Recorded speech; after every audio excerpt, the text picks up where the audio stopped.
ओम नमो भगवते वासुदेवाय नमः. ओम नमः शिवाय. हर हर महादेव. नमस्कार मैत्रिणींनो. बघा, अधिक मास जोडवी बदलताना ही चूक करू नका. वर्ष 2026मध्ये धोंड्याचा महिना आलेला आहे, ज्याला आपण अधिक मास, पुरुषोत्तम मास, मलमास अशा वेगवेगळ्या नावांनी ओळखतो. तर हा धोंड्याचा महिना आहे तो 17 मे 2026 सुरू होणार आहे आणि 15 जून 2026पर्यंत अधिक ज्येष्ठ मास असणार आहे. ज्येष्ठ महिन्यात अधिक महिना आलेला आहे. आता धोंडा म्हणजे दगड आणि पूर्वी या महिन्यात कोणतेही शुभ कार्य किंवा विधी आहे तर ती केली जात नव्हती. त्यामुळे हा महिना धोंड्यासारखा निरुपयोगी मानला जात होता. या महिन्यामध्ये फक्त जावयाला धोंडा खाऊ घालण्याची प्रथा होती. या महिन्यात आपल्या जावयाला 33 अनारसे तसेच 33 धोंडे दान दिले जातात आणि अजूनही तिथी आपल्याकडे चालू आहे. आणि म्हणून या धोंड्याच्या महिन्यात खास करून लेक आणि जावयाचा मानपान हा केला जातो. जर आपण अधिक मासात जावयाचा मानपान केला तर जावयाला उत्तम आरोग्य, ऐश्वर्य, संपत्तीही प्राप्त होते. या महिन्यात दान करणे हे अत्यंत शुभ आणि पुण्यकारक मानले जाते आणि म्हणून या महिन्यात आपल्या यथाशक्ती जे काही दान होईल ते आपल्याला आवर्जून करायचं असतं. ज्यामध्ये तुम्ही अन्नदान, वस्त्रदान किंवा 33 वस्तूंचे दान हे आवर्जून करा. या अधिक महिन्यात ओम नमो भगवते वासुदेवाय नमः या मंत्राचा जास्तीत जास्त जप करावा. तसेच भगवान श्री हरिविष्णूच्या विष्णू शरनामाचा पठण करावे किंवा भगवद्गीतेचे पठण करणे अत्यंत लाभदायक मानले जाते. तसेच या अधिक मासात शक्य असेल तर तीर्थक्षेत्रांना भेट देणे आणि पवित्र नद्यामध्ये स्नान करणे हे अत्यंत शुभ मानले जाते. आता हा अधिक मास अतिशय पवित्र आणि शुभ असला तरीही या महिन्यात काही गोष्टी ज्या आहेत तर त्या आवर्जून टाळायच्या असतात. काही गोष्टी या महिन्यामध्ये केल्या जात नाहीत, जसं की या अधिक महिन्यामध्ये विवाह करणे, नामकरण करणे, गृहप्रवेश करणे, भूमिपूजन यासारखी शुभ आणि नवीन कार्याची सुरुवात करणे टाळावे. कारण याला निष्कर्म महिना असं मानलं जातं आणि म्हणून या महिन्यात यासारख्या गोष्टी चुकून देखील करू नये. अधिक महिन्यात बऱ्याचशा परंपरा आहेत, जसे की लेक जावयाचा मानपान करणे, भगवान श्री हरिविष्णूंची सेवा करणे, दीपदान करणे, गंगा स्नान करणे. त्याचबरोबर सुवासिनी महिलांच्या बाबतीत आणखी एक परंपरा आहे, ती म्हणजे या अधिक महिन्यामध्ये आपली जोडवी बदलतात, जोडव्यामध्ये भर घालतात. तर जोडवी का बदलतात? अधिक मास आणि जोडवी यांचा काहीतरी खास संबंध आहे. याबद्दलची माहिती सांगणारा व्हिडिओ मी या अगोदर आपल्या चॅनलवरती अपलोड केलेला आहे. आजच्या व्हिडिओमध्ये मात्र मी तुम्हाला अधिक महिन्यात जेव्हा आपण जोडवी बदलतो तर ती जोडवी बदलताना आपल्याला एक चूक करायची नाही. तसेच बऱ्याचशा स्त्रिया चुकात करतात, त्यामुळे पती पत्नीमध्ये वादविवाद होत राहतात. तर अधिक महिन्यात जोडवी बदलताना कोणत्या चुका करायच्या नाहीत, त्याचबरोबर जोडवी सासरी बदलायचे की माहेरी बदलायचे याबद्दलची देखील सविस्तर माहिती सांगणार आहे. त्यासाठी तुम्ही व्हिडिओ पहिल्यापासून शेवटपर्यंत बघा, म्हणजे अधिक मासात जोडवी बदलताना नक्की कोणत्या चुका करायच्या नाहीत याबद्दलची माहिती तुम्हाला मिळेल. चला तर मग भगवान श्री हरिविष्णूंचे स्मरण करून आजच्या नवीन व्हिडिओला सुरुवात करूया. या अधिक महिन्यात लेक जावयाचा विशेष मानपान आपण करतो.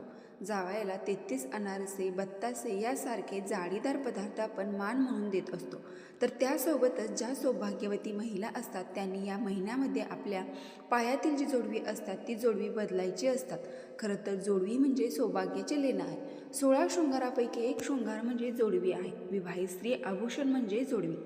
जोडव्यामुळे आपली आपण ओळखलं जातो की या महिलेचे लग्न झालेले आहे. जेव्हा कोणत्याही मुलीचे लग्न होतं तर तिच्या सौंदर्यात सौभाग्य अलंकाराचीही भर पडत असते. लग्न झाल्यानंतर काही दागिने, काही अलंकार असे आहेत की ते घालणं आपल्याला बंधनकारक आहे.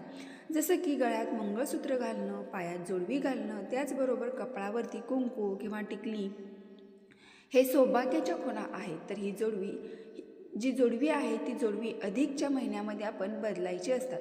चांदी हा धातू शुक्र ग्रहाशी संबंधित आहे आणि जोडवी ही आपल्या पायाच्या अंगठ्याच्या शेजारच्या बोटामध्ये घालण्याची असतात.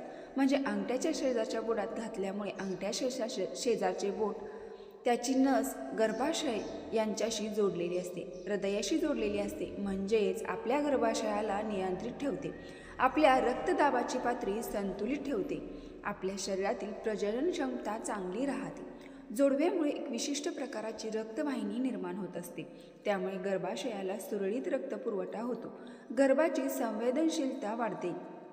हृदयाची गती नियंत्रित राहण्यासाठी जोडवी परिधान करणे अतिउत्तम.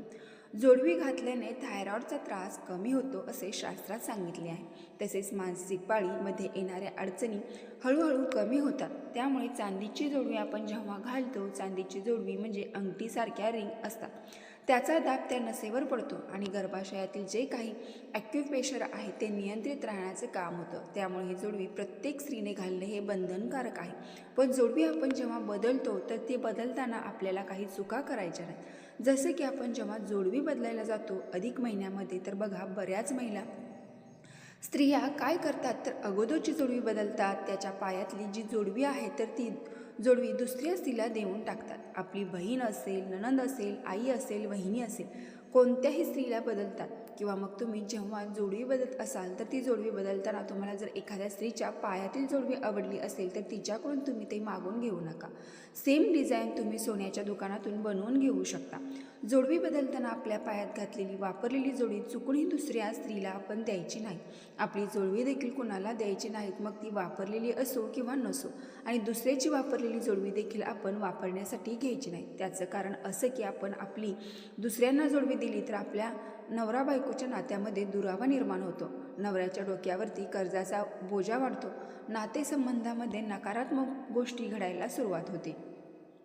शास्त्र असे सांगते की जे विवाहित स्त्री आहे तिने उजव्या पायाच्या आणि डाव्या पायाच्या दुसऱ्या जोडवी घालणं खूप शुभ आहे. त्यासोबतच चांदीचं पैंजण, ज्याला आपण तोडं म्हणतो, तर त्या घालणं देखील शुभ मानलं जातं.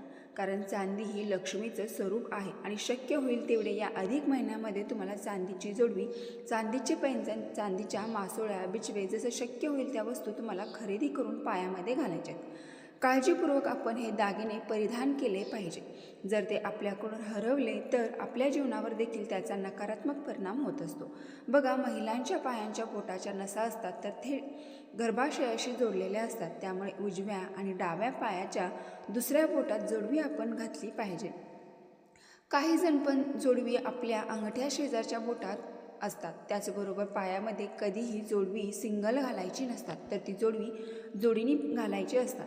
आता सध्या स्त्रिया फॅशन म्हणून एक रिंग बारीक व्यक्ती असते म्हणून ती घालतात. पहिल्या बायका मोठी मोठी 2 जोडवी घालायच्या, पण आता या कलियुगात बायका एकच रिंग जोडवी म्हणून घालतात, पण ती चुकीची आहे.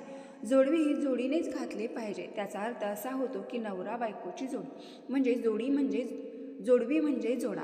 आपल्या पायातील उजव्या आणि डाव्या दोन्ही पायामध्ये 2-2 जोडवी असे 4 जोडवे घालायचे असतात. तसेच पहिल्या बोटात घालताना त्याला अंगुठी म्हणतात, दुसऱ्या बोटात आपण जोडवी घालतो तर ती तिसऱ्या बोटात बिचवे म्हणतात, चौथ्या बोटात मासोळी आणि एकदम 5व्या बोटात, छोट्या बोटात, करंगळीच्या बोटात करंगूळ असे म्हणतात.